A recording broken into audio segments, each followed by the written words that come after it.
चंद्रपूर जिल्ह्यात गोंडपिंपरी तालुक्यात वाघाच्या हल्ल्याने तणाव, हजारो नागरिकांचे 9 तास आंदोलन, 9 तास वाहतूक ठप्प। प्रतिनिधी मनोज गोरे।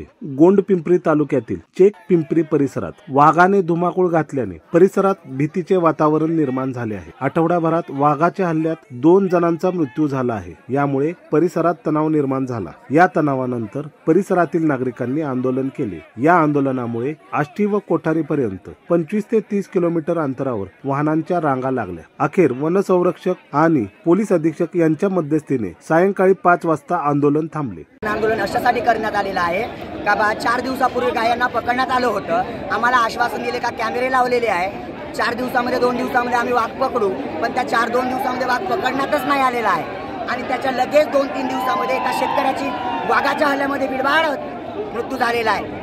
आणि आता त्यांनी येऊन सांगितले का आम्ही 8 दिवसात 4 दिवसात पकडू। आज अजून एका 8 दिवसामध्ये दुसऱ्या शेतकरी महिलेची पण मृत्युमुखी पाहिलेली आहे वाघाच्या हल्ल्यामध्ये। आज शेतकरी शेतात जाणार तरी कसे? पूरग्रस्त भागामुळे गोंडपिंपरी तालुक्याला वडगण्यात आलं, शेती पचून चालली, धान खराब होऊन चालले, पाण्याच्या कारणामुळे कापूस खालतं गळून राहिलं। आणि तुम्ही आश्वासन देता। आणि दुसरा एक मुद्दा, काल आमदार साहेब, SDO साहेब, SF साहेब आलेले होते आणि ते काल म्हणत होते आम्ही तुम्हाला आश्वासन देऊ का बॉडी इथंच राहणार, तुम्ही घरी जा, आम्हाला वाघ पकायचा आहे, तुम्ही सकाळी येऊन घेऊन जाऊ शकता बॉडी। पण सकाळी आम्ही आलो तर बॉडी गायब। त्यांनी रात्रीचे सुमारे 1-2 वाजता बॉडी गायब करून टाकली आपल्या याच्यामध्ये नेऊन आपल्या हॉस्पिटलमध्ये। आणि फॉरेस्टवाले पूर्ण फरार झाले। आमच्या शेतकऱ्याची एकच मागणी आहे, फॉरेस्ट डिपार्टमेंट इथं आला पाहिजे, आम्हाला न्याय दिला पाहिजे, आम्हाला पोलिसांशी काही लेणं देणं नाही। धन्यवाद।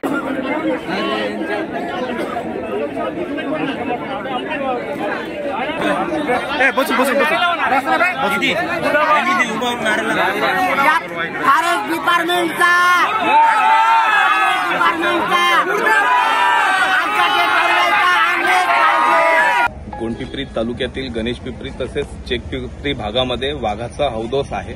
या ठिकाणी 8 दिवसा अगोदर एक ह्युमन किल झालं।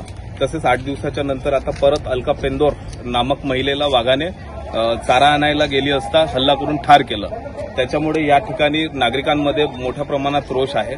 जे शेतकरी पीडित आहे त्या सर्वांनी गोंडपिंपरी महामार्ग जाम केलेला आहे आणि या ठिकाणी पूर्णतः वाहतूक ठप्प आहे। शेतकऱ्यांची महाराष्ट्र नवनिर्माण सेनेची आमची एकच मागणी आहे की अगोदर तो जो वाघ आहे तो जेरबंद करा, त्यानंतर कुटुंबियांना कुठलीही माहिती न देता त्यांची डेड बॉडी हलवण्यात आली, त्या दोषी अधिकाऱ्यांवर निलंबनाची कारवाई करा। तसेच त्या कुटुंबियांना जे शासकीय अनुदान मिळालं पाहिजे त्या सगळ्या गोष्टी वनविभागाने कराव्या अशी आमची मुख्य मागणी आहे। त्याचबरोबर या ठिकाणी असं एक गोष्ट निदर्शनास आली की जर कुणाची गाय कुणाचा बैल जर वाघाने ठार केला तर या ठिकाणी जे कुठले फॉरेस्टचे अधिकारी आहेत ते पंचनामा करण्याकरिता शेतकऱ्यांकडून 5,000 रुपयाची लाच घेतात। हे फार निंदनीय आहे। आम्ही या सगळ्या गोष्टीचा निषेध करतो आणि तत्काळ या वाघाला जेरबंद करून शेतकऱ्यांना भीतीमुक्त करावं ही महाराष्ट्र नवनिर्माण सेनेची मागणी आहे।